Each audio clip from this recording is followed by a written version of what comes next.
جی N story دیکھنے والے تمام دوستوں کو السلام علیکم۔ بہت پرانے زمانے کا ذکر ہے۔ شیر محمد ایک بوڑھی بیوہ کا اکلوتا بیٹا تھا۔ غریب ہونے کی وجہ سے وہ پڑھ نہ سکا، بلکہ گھاس کاٹ کر بیچتا تھا۔ اس کام سے اسے اتنے ہی پیسے ملتے تھے جن سے ماں بیٹے کا بڑی مشکل سے گزارا ہوتا تھا۔ یہی وجہ تھی کہ شیر محمد کی ابھی تک شادی نہیں ہوئی تھی، حالانکہ اس کی عمر 24-25 سال ہو گئی تھی۔ اس کی امی کو اس بات کا بڑا دکھ تھا۔ وہ چاہتی تھی اپنے بیٹے کے لیے جلد سے جلد چاند سی دلہن لائے، پھر اس کے گھر میں بھی بچوں کے رونے ہنسنے اور ادھم مچانے کی آوازیں آئیں، مگر پلے دولت نہ ہونے کے باعث کوئی بھی اس کے بیٹے کو گھاس نہیں ڈالتا تھا۔ سب یہی کہتے تھے، ہم نے غریب کے گھر میں بیٹی بیاہ کر بھول نہیں کرنی۔ شیر محمد جانتا تھا اس کی ماں پوتے اور پوتیوں کی کس قدر خواہش مند ہے، لیکن وہ مجبور تھا۔ اتنی سخت محنت کرنے کے باوجود اس کے پاس اتنے پیسے نہیں بچتے تھے جن کی مدد سے وہ اپنی شادی کر لیتا اور ماں کی خواہش پوری کر سکتا۔ دن یوں ہی گزرتے جا رہے تھے۔ شیر محمد کی ماں غم کھا کھا کر بیمار رہنے لگی۔ ادھر ماں کی اتنی خراب حالت دیکھ کر شیر محمد کو کئی پریشانیوں نے آن گھیرا۔ وہ پہلے جہاں 3-4 روپے کی گھاس کاٹ کر لاتا تھا، اب 2-2.5 روپے پر آ گیا تھا۔ کام کرنے کا اس کا بالکل جی نہیں چاہتا تھا۔ ذرا سی گھاس کاٹ کر ہی اس کا دل ہمت ہار جاتا اور وہ ہاتھ پر ہاتھ دھر کر بیٹھ جاتا تھا۔ کہاں تو پہلے وہ 1.5 من گھاس اکیلا ہی سر پر اٹھا کر لے آتا تھا، اور کہاں اب اسے 20 کلو گھاس اٹھانا مشکل ہو گئی تھی۔ جن تانگے والوں کے ہاتھ وہ گھاس بیچتا تھا، وہ اس سے بار بار پوچھتے تھے کہ کیا بات ہے شیر محمد، آج کل تم بہت تھوڑی گھاس لاتے ہو۔ وہ جواب میں ایک ہی بات کہتا تھا، غریبی نے جوانی میں ہی بوڑھا کر دیا ہے، اب نہیں کاٹی جاتی مجھ سے یہ گھاس۔ مگر ایک روز ایسا ہوا کہ جب وہ جنگل میں گھاس کاٹنے کے لیے گیا تو اس کو ایک ہرن نظر آیا جو زمین پر گرا پڑا بری طرح تڑپ رہا تھا۔ شیر محمد دوڑ کر جو ہی اس ہرن کے پاس پہنچا تو یہ دیکھ کر دنگ رہ گیا کہ اس ہرن کی گردن میں ایک لمبا سا تیر چبھا ہوا تھا، جس کی وجہ سے اس بیچارے کی گردن سے دھڑا دھڑ خون نکل رہا تھا۔ شیر محمد نے آؤ دیکھا نہ تاؤ اور جلدی سے اس تیر کو ہرن کی گردن سے کھینچ لیا۔ پھر اس نے اپنی قمیض کا دامن پھاڑا اور ہرن کے زخم پر کپڑا باندھ دیا۔ اس کے ایسا کرنے سے ہرن کا لہو نکلنا بند ہو گیا اور ہرن موت کے منہ میں جانے سے بچ گیا۔ اتنی دیر میں گھوڑے پر بیٹھا ایک شکاری وہاں آ گیا، جسے دیکھتے ہی زخمی ہرن اچھل کر کھڑا ہو گیا اور زخمی حالت میں ہی ایک سمت کو بھاگ نکلا، اور اس سے پہلے کہ وہ گھڑ سوار شکاری اس پر دوسرا تیر چلاتا، ہرن گھنی جھاڑیوں میں گم ہو گیا۔ اس شکاری کو بے حد غصہ آیا۔ اس نے گھوڑے سے چھلانگ لگائی اور آگے بڑھ کر شیر محمد کو مکے ٹھڈے مارنے شروع کر دیے اور ساتھ ہی گندی گالیاں بکنے لگا۔ اسی وقت اس نے ڈھیر سارے ہرن اپنی طرف آتے دیکھے۔ وہ سب اسے احسان بھری نظروں سے دیکھ رہے تھے۔ قریب آ کر ایک ہٹا کٹا ہرن بولا، بھائی صاحب، ہم آپ کا شکریہ ادا کرنے آئے ہیں، چونکہ آپ نے ہمارے شہزادے کی جان بچائی ہے۔ اگر آپ برا نہ مانیں تو اس احسان کا بدلہ چکانے کے لیے ہم آپ کو ایک تحفہ پیش کریں۔ شیر محمد خاموش رہا۔ ہمارے بادشاہ سلامت کو بہت خوشی ہوگی جب انہیں معلوم ہوگا کہ آپ نے ان کا تحفہ قبول کر لیا ہے۔ شیر محمد ہرن کو انسانوں کی طرح باتیں کرتے دیکھ کر حیران رہ گیا۔ اس ہٹے کٹے ہرن نے اس کے دل کی بات بوجھ لی، اس لیے دوبارہ بولا، بھائی صاحب، حیران نہ ہو، اس جنگل میں رہنے والے ہرن بے شمار خوبیاں رکھتے ہیں۔ اس کی وجہ یہ ہے کہ ہمارے آباء و اجداد نے یہاں رہنے والے ایک بزرگ کو گنالی چڑیل کے چیلوں سے بچایا تھا۔ اس درویش نے ہمارے بڑوں کو بہت ساری قوتیں عطا کی تھیں، جن میں سے انسانوں کی طرح بولنا بھی شامل ہے۔ یہ واقعہ 4000 سال پہلے کا ہے۔ ان قوتوں کے علاوہ اس نیک بزرگ نے ہمارے آباء و اجداد کو گنالی چڑیل کا خزانہ بھی دیا تھا۔ جو سونے کے صندوق میں بند ہے۔ اس صندوق کو آج تک کسی نے نہیں کھولا، کیونکہ ہمارے لیے ہیرے جواہرات وغیرہ بیکار ہیں۔ بھلا ہم جنگلی جانوروں کو خزانوں سے کیا کام؟ اب ہمارے بادشاہ سلامت وہ خزانہ آپ کو دینا چاہتے ہیں تاکہ آپ کے احسان کا بدلہ اتار سکیں۔ ہرن نے باتیں مکمل کی تو شیر محمد نے جلدی سے کہا، گنالی چڑیل کا خزانہ میرے لیے مصیبت نہ کھڑی کر دے۔ میں غریب آدمی ہوں، کہیں لینے کے دینے نہ پڑ جائیں۔ ہرن اس کی تشویش کے جواب میں بولا، اس کے متعلق تو میں کچھ نہیں کہہ سکتا۔ ہم نے کون سا وہ صندوق کھولا ہے؟ وہ جیسا تھا ویسے کا ویسا ہی ہزاروں سال سے بند پڑا ہوا ہے۔ ہرن بولا، میرا خیال ہے آپ کو اس سے کوئی نقصان نہیں ہوگا۔ شیر محمد ہرن کے دلاسا دینے سے مطمئن ہو گیا، اور یوں بھی اس نے دل میں سوچا، اس وقت جس طرح کی زندگی گزار رہا ہوں اس سے بڑھ کر اور کیا ذلیل ہونا ہے۔ چڑیل کا خزانہ زیادہ سے زیادہ مجھے کیا ذلیل کرے گا؟ چنانچہ اس نے گنالی چڑیل کا خزانہ لینے کے لیے ہاں کر دی۔ پھر ہرن اسے جنگل کے بیچوں بیچ اپنے بادشاہ کے پاس لے گئے۔ ہرن بادشاہ نے پہلے تو اس کا بے حد شکریہ ادا کیا۔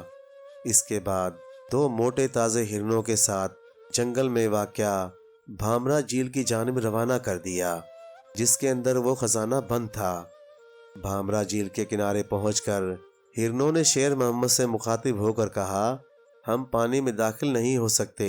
بھائی صاحب، آپ ایسا کریں کہ 100 قدم پیچھے ہٹ کر دوڑتے ہوئے آئیں اور پورے زور سے جھیل میں چھلانگ لگا دیں۔ جہاں پر گریں وہیں خزانے کا صندوق پڑا ہے، اور غوطہ مار کر اسے نکال لیں۔ شیر محمد نے ہرنوں کی ہدایت کے مطابق جھیل کے کنارے سے 100 قدم دور جا کر دوڑ لگائی اور واپس آ کر جھیل کے پانی میں چھلانگ لگا دی۔ جھیل کی تہہ تک پہنچ کر صندوق کو پکڑ لیا اور اسے کھینچ کر باہر لے آیا۔ وہ صندوق زیادہ بڑا نہیں تھا۔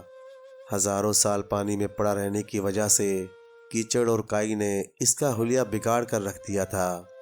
شیر محمد نے قمیض اتار کر کیچڑ صاف کیا اور انہی ہرنوں کے ہمراہ ہرن بادشاہ کے پاس لوٹ آیا۔ ہرن بادشاہ نے خزانہ مل جانے پر پہلے تو شیر محمد کو مبارکباد دی، پھر بڑے ہمدردانہ انداز میں اسے نصیحت کی۔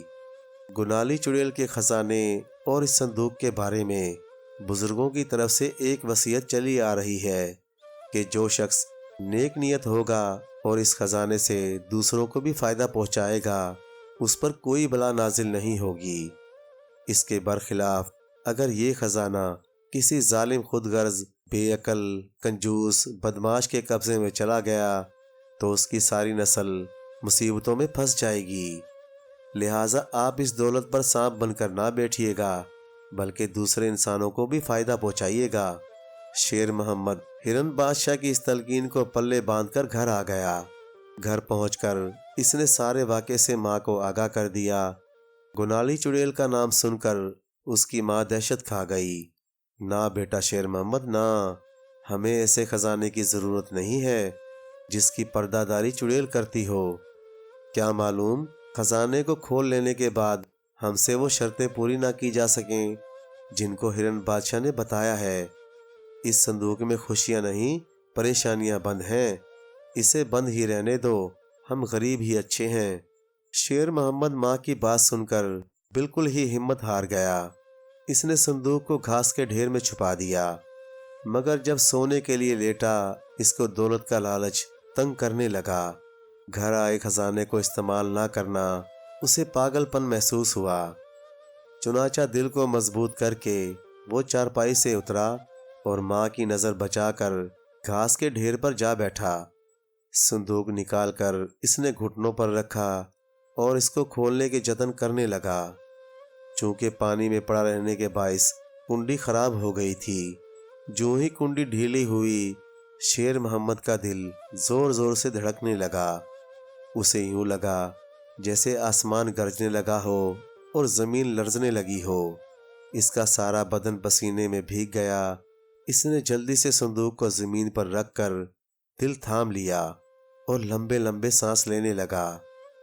قدرے ٹھہر کر اس کی دھڑکنیں درست ہوئیں تو اس نے زیر لب کہا، میں اس صندوق کو بالکل صاف نیت سے کھول رہا ہوں۔ میں وعدہ کرتا ہوں کہ اس میں جو خزانہ بند ہے اسے دوسرے لوگوں پر بھی خرچ کروں گا۔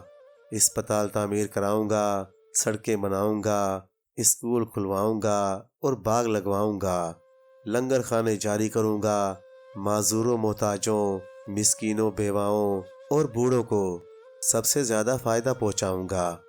اگر میں ایسا نہ کروں تو جو سزا مجھے ملے گی میں اسے قبول کروں گا۔ یہ وعدہ دہرا کر اس نے آنکھیں بند کر لیں اور صندوق کا ڈھکن اٹھا دیا۔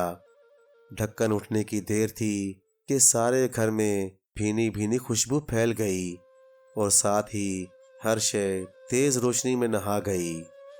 شیر محمد نے آنکھیں کھولی تو اس کے حواس گم ہو گئے۔ اس کی آنکھیں پھٹی کی پھٹی رہ گئیں، کیونکہ صندوق میں ایسے ہیرے موتی، لال و جواہر اور سچے موتی پڑے ہوئے تھے جن میں سے رنگ برنگی روشنیاں پھوٹنے کے علاوہ خوشبوئیں بھی اڑ رہی تھیں۔ شیر محمد ان بیش بہا قیمتی موتیوں کو پا کر خوشی سے دیوانہ ہو گیا اور چیخیں مارنے لگا۔ اس کی ماں نے اس کی چیخیں سنی تو گھبرا کر چارپائی سے گر گئی، پھر آ کر اس سے لپٹ گئی اور اسے ہلا ہلا کر پوچھنے لگی، شیر محمد، شیر محمد، کیا بات ہے بیٹا؟ کیا ہوا بیٹا شیر محمد تمہیں؟ شیر محمد نے ماں کے جواب دینے کے بجائے اس کے سامنے صندوق رکھ کر دوبارہ اس کا ڈھکن اٹھا دیا۔ بس پھر کیا تھا، دونوں ماں بیٹے مل کر موتیوں سے اپنی مٹھیاں بھرنے لگے۔ صبح ہوتے ہی شیر محمد نے ان موتیوں میں سے ایک موتی لیا اور بہت دور جا کر اسے شہر میں بیچ دیا۔ اس موتی سے اسے اتنی دولت ہاتھ آئی کہ اس سے وہ دولت سنبھالنا مشکل ہو گئی۔ چنانچہ اس نے آدھی دولت شہر میں گھوم پھر کر گداگروں میں بانٹ دی اور باقی پیسوں کا اسی شہر میں ایک محل نما مکان خرید لیا۔ اب وہ جدی پشتی شہر میں نہیں رہنا چاہتا تھا تاکہ لوگ بلا وجہ اسے تنگ نہ کریں، اس سے یہ نہ پوچھیں کہ کل تک تو وہ 2 وقت کی روٹی کے لیے ترستا تھا، آج اس کے پاس اتنی ساری دولت کہاں سے آ گئی۔ اس لیے وہ رات کی تاریکی میں اپنی ماں اور سونے کے صندوق کو بھی اس نئے شہر میں لے آیا۔ نیا مکان دیکھ کر اس کی ماں پھولے نہ سمائی۔ وہ کبھی اس کمرے میں جاتی، کبھی اس کمرے میں، ساتھ ہی ساتھ شور مچاتی کہ اب میں دیکھتی ہوں کہ کون اپنی بیٹی میرے بیٹے کو نہیں دیتا، اب تو میں کسی نواب کے گھر بیاہوں گی اپنے بیٹے کو۔ شیر محمد نے زندگی میں پہلی مرتبہ ماں کے چہرے پر سچی خوشی دیکھی تو اسے بڑی خوشی ہوئی۔ اگلے روز اس نے ایک لال فروخت کر کے آدھی دولت محتاجوں اور مسکینوں میں تقسیم کر دی اور آدھی سے گھر کا سامان خرید لیا۔ شیر محمد کے اس اقدام سے سارے شہر میں اس کی دھوم مچ گئی۔ ہر جگہ لوگ اس کے بارے میں باتیں کرنے لگے کہ شہر میں ایک بہت بڑا رئیس تشریف لایا ہے جو اپنی دولت غریبوں میں بے دریغ بانٹ رہا ہے۔ اس خبر کے پھیلتے ہی اس شہر کے سارے مجبور و بے کس لوگ شیر محمد کے گھر کے آگے اکٹھے ہو گئے۔ شیر محمد انہیں دیکھ کر بالکل بھی نہ گھبرایا، بلکہ اس نے ان کو منہ مانگی خیرات دی، جسے وصول کر کے تمام لوگ اس کے نام کے نعرے مارنے لگے۔ شام تک اس شہر کے سب سے بڑے نواب ہاشم الدین تک بھی یہ اطلاع پہنچ گئی کہ باہر سے کوئی دولت مند اور سخی نوجوان یہاں آ کر ٹھہرا ہے جو اپنے باپ دادا کی کمائی یوں ہی اجاڑ رہا ہے۔ نواب ہاشم نے سوچا کہ اس طرح تو لوگ میرے مخالف ہو جائیں گے، کیوں نہ اس بے وقوف رئیس کا دماغ درست کر دیا جائے۔ چنانچہ وہ شیر محمد کے گھر جا کر اسے سمجھانے لگا کہ بیٹے عقل سے کام لو، اگر اسی طرح دولت لٹاتے رہے تو کل کو فاقے کرو گے۔ قدرت یہ موقع بار بار نہیں دیتی۔ جن غریبوں کی غریبی دور کرنے کے لیے تم یہ دولت لٹا رہے ہو، انہیں قدرت نے ہی غریب بنایا ہے، اس میں تمہارا کوئی قصور نہیں، بس تم اپنے کام سے کام رکھو۔ شیر محمد نواب ہاشم کی نصیحت سن کر شاید بہک جاتا، مگر اسے اپنا وعدہ یاد تھا، اس لیے اس نے نواب صاحب کو ٹرخا دیا۔ اب نواب صاحب نے بھی دوسری چال چلنے کا فیصلہ کر لیا اور دوسرے دن شیر محمد کی ماں سے جا کر ملا اور اس سے بولا، بہن جی، مجھے آپ کے لڑکے نے بہت متاثر کیا ہے، اس لیے میں اسے اپنا داماد بنانا چاہتا ہوں۔ میری 2 ہی بیٹیاں ہیں، بڑی کی شادی ہو چکی ہے، چھوٹی کا رشتہ میں آپ کے بیٹے سے کر دینا چاہتا ہوں۔ مجھے امید ہے آپ انکار نہیں کریں گی۔ شیر محمد کی ماں سن کر کھل اٹھی۔ ایک نواب اپنی بیٹی اسے دے رہا تھا، اس سے زیادہ اسے اور کیا چاہیے تھا؟ شیر محمد کی ماں نے جھٹ ہاں کر دی۔ شیر محمد کو پتہ چلا تو وہ اپنی ماں سے لڑ پڑا۔ اس نے نواب کی بیٹی کا رشتہ کیوں قبول کر لیا، اور اپنی ماں سے کہنے لگا کہ آپ نے نواب کی بیٹی کا رشتہ کیوں قبول کر لیا؟ اگر دولت مندوں سے ہی شادیاں کرتے رہیں گے تو غریبوں کے دن کیسے پھریں گے؟ دیکھ لینا، نواب کی بیٹی ہمارے گھر آ کر ہمیں ہمارے وعدے پر قائم نہیں رہنے دے گی۔ اس نے دکھ دیکھے ہی نہیں، بھلا اسے غریبوں کا کیا احساس ہوگا؟ تمہیں چاہیے تھا کسی غریب کی بیٹی کو اپنی بہو بناتی تاکہ ایک اور خاندان کی غربت ختم ہو جاتی۔ ہم لوگ بہت ناشکرے ہیں، کیونکہ جو کھانے پینے کے قابل نہیں ہوتے وہ اپنے طبقے کو بھول کر کھانے پینے والے طبقے میں جا گھستے ہیں۔ لیکن شیر محمد کی ماں نے اس کی ایک نہ سنی، اور چند دنوں بعد نواب ہاشم کی بیٹی شمائلہ کو بیاہ کر لے آئی۔ شمائلہ کو نواب نے سمجھا بجھا کر بھیجا تھا، اس لیے اس نے آتے ہی شیر محمد کی غریب پروری پر اعتراض کرنا شروع کر دیا، اور اٹھتے بیٹھتے اسے ٹوکتی رہتی کہ یہ آپ نے کیا کام پکڑ رکھا ہے؟ کہیں پر آپ شفا خانہ کھلوا رہے ہیں، کہیں لنگر جاری کرا رہے ہیں، کہیں اسکول بنوا رہے ہیں۔ کیا آپ کو نہیں پتا کہ کل کو آپ کے بھی بچے ہوں گے؟ پھر کیا کریں گے آپ؟ شیر محمد اس کی نکتہ چینی کو ایک کان سے سن کر دوسرے کان سے نکال دیتا اور نیک کاموں پر دن رات دولت بہاتا رہا۔ شیر محمد کے اس اقدام سے نواب ہاشم کی ذرہ برابر عزت نہ رہی۔ سارا شہر اس کا مخالف ہو گیا کہ وہ اپنی دولت پر سانپ بن کر بیٹھا ہوا ہے، لوگوں کو لوٹ کر اب ان کی ذلت پر ایک پائی بھی خرچ کرنے کو تیار نہیں۔ بات جب زیادہ بڑھی تو اس نے شمائلہ کو ڈانٹ پلائی کہ تم نے اپنا فرض ابھی تک پورا کیوں نہیں کیا؟ شمائلہ باپ کی پریشانی دیکھ کر طیش میں آ گئی کہ اب اس معاملے کو انجام تک پہنچانا ہی پڑے گا۔ چنانچہ اس دن جب شیر محمد لال بیچ کر گھر آیا اور گھر کے باہر کھڑا ہو کر غریبوں مسکینوں میں دولت بانٹنے لگا تو شمائلہ نے اسے لڑائی شروع کر دی۔ شیر محمد نے اسے آرام سے سمجھایا، مگر وہ اور تیز ہوتی گئی۔ شیر محمد کی ماں پہلے تو انہیں چپ کرانے کے لیے کوشش کرتی رہی، پھر وہ بھی شمائلہ کی حمایت کرنے لگی کہ ہم نے غریبوں کی مدد کرنے کا کوئی ٹھیکہ نہیں لے رکھا، اس شہر میں اور بھی تو امیر رہتے ہیں۔ شیر محمد نے ماں کو بھی شمائلہ کی حمایت میں بولتے دیکھا تو سر پکڑ کر رہ گیا، بھلا 2 عورتوں سے وہ اکیلا کیسے مقابلہ کرتا؟ اس طرح شور مچا مچا کر ان عورتوں نے اسے بھاگ کر اپنے کمرے میں پناہ لینے پر مجبور کر دیا، جس سے وہ باہر کھڑے محتاجوں کو وعدے کے مطابق خیرات نہ دے سکا۔ وہ دن اور آج کا دن شیر محمد اپنے کمرے میں قید ہے، اور باہر گنالی چڑیل کے بیٹے بیٹیاں لمبے لمبے دانت نکال کر بیٹھے ہوئے ہیں کہ جب بھی وہ باہر آئے گا اس کو وعدہ خلافی کے جواب میں جھنجھوڑ کر اس کو کھا لیں گے۔